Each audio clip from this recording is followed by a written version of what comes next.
Kodiklatal adalah merupakan salah satu komando utama pembinaan di jajaran TNI Angkatan Laut yang berkedudukan di bawah dan bertanggung jawab kepada Bapak Kepala Staf Angkatan Laut.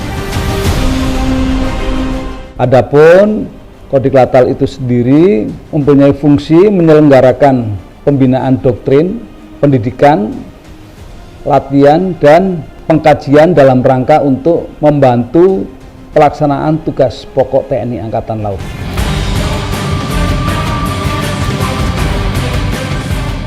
Jadi di Kodiklatal itu ada beberapa komando pendidikan, antara lain Kodikopsla, Kodikmar,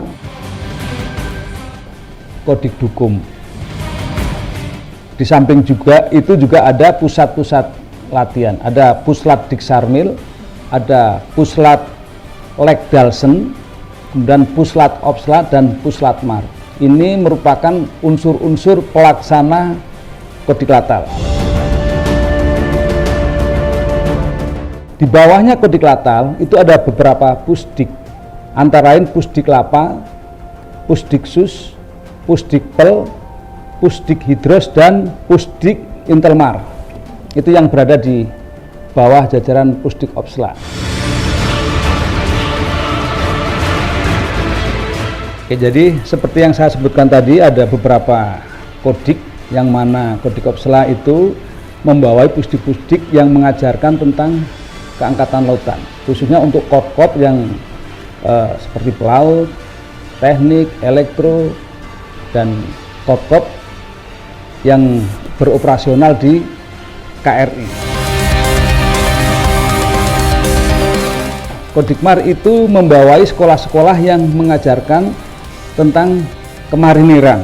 Di situ ada Pusdik IV, Pusdik Infanteri, Pusdik Artileri, Pusdik Kavaleri, kemudian juga ada Pusdik Banpur Marinir. Di bawahnya Kodikdukum itu membawai pusdik-pusdik seperti Pusdik Tek, ya, Pusdik Lek, kemudian Pusdik Banmin, kemudian Pusdik Kesehatan, Pusdik Pomal, dan Pusdik Puspek Mubika. Nah, itu kira-kira pembagian wilayah kerjanya seperti itu.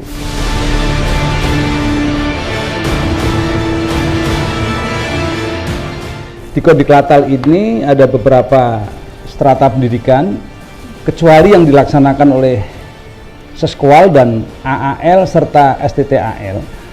Di Kodiklatal itu memberikan pendidikan mulai dari pendidikan pertama, ya, pendidikan pertama baik itu Tamtama ataupun strata Bintara, di mana di situ nanti kita akan, setelah direkrut oleh Angkatan Laut, mereka akan melaksanakan pendidikan pertama yang kita laksanakan di Pusat Latihan Dasar Militer, Puslat Diksarmil. Nah, tadi kan selain kodik-kodik ada Puslat tadi, Puslat Diksarmil, salah satunya itu mereka menangani pendidikan pertama bagi mereka yang selesai direkrut oleh TNI Angkatan Laut, kemudian dimasukkan ke dalam Pusat Pendidikan Latihan Dasar Militer.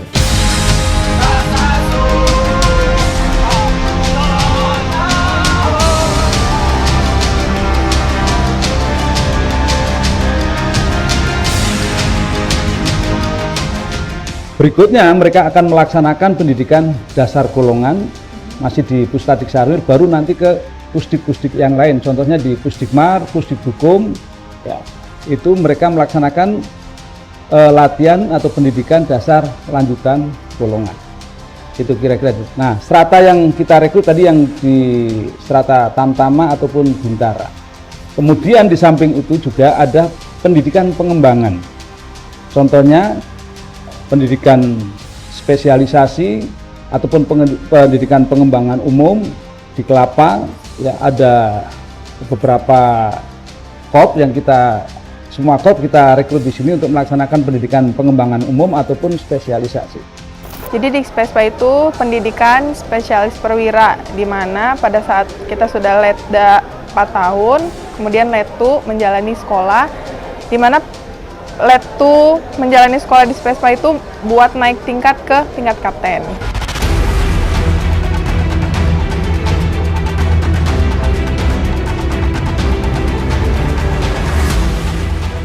meref dari arahan Bapak Kasal selaku pembina utama kita, bahwa visinya beliaunya adalah bagaimana menjadikan TNI Angkatan Laut itu profesional, modern, dan tangguh. Dan dalam penjabarannya adalah bagaimana menyiapkan SDM unggul. Nah, disinilah kita sebagai lembaga pendidikan dan latihan, kita membuat atau menjabarkan program-program dalam bentuk program-program kebijakan dari Bapak Kasal itu. Seperti yang kita ketahui, negara-negara besar itu mempunyai angkatan laut yang luas. Yang kita ketahui juga, Indonesia ini negara maritim, di mana mempunyai laut yang sangat luas. Nah, di sini saya ingin mewujudkan angkatan laut yang lebih maju dan membanggakan angkatan laut.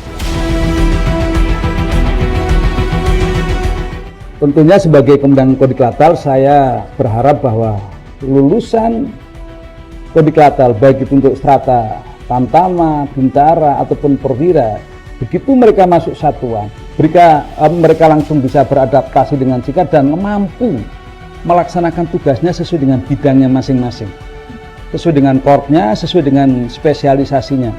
Nah, ini menjadi tantangan kita di Kodiklatal untuk bagaimana mencetak kader-kader Angkatan Laut ke depan itu memang siap pakai untuk di satuan, siap melaksanakan tugas sesuai dengan bidangnya masing-masing.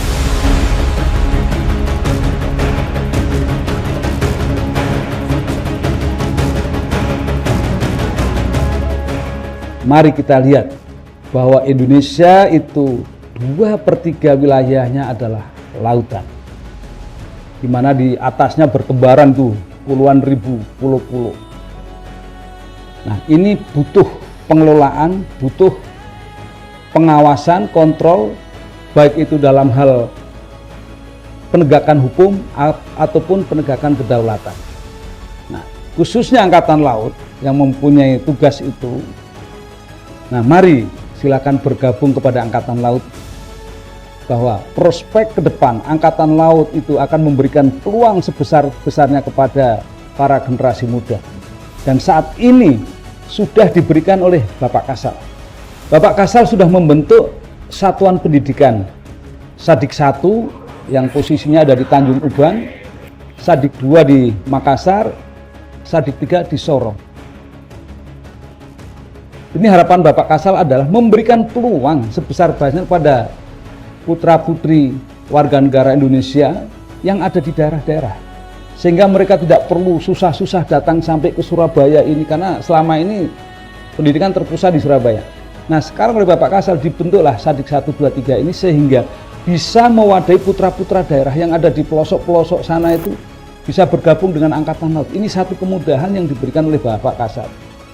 Dan ini sudah berjalan 3 angkatan, kemudian sarana prasarananya pun sekarang sudah dibangun, meskipun belum 100% terpenuhi karena butuh waktu untuk membangun itu, tetapi ini peluang yang diberikan oleh Bapak Kasal. Nah, silakan bergabung dengan Angkatan Laut. Saya yakin kalau sudah bergabung dengan Angkatan Laut baru tahu betapa luasnya Indonesia, karena akan melaksanakan tugas-tugas di sekitar, di seluruh wilayah NKRI.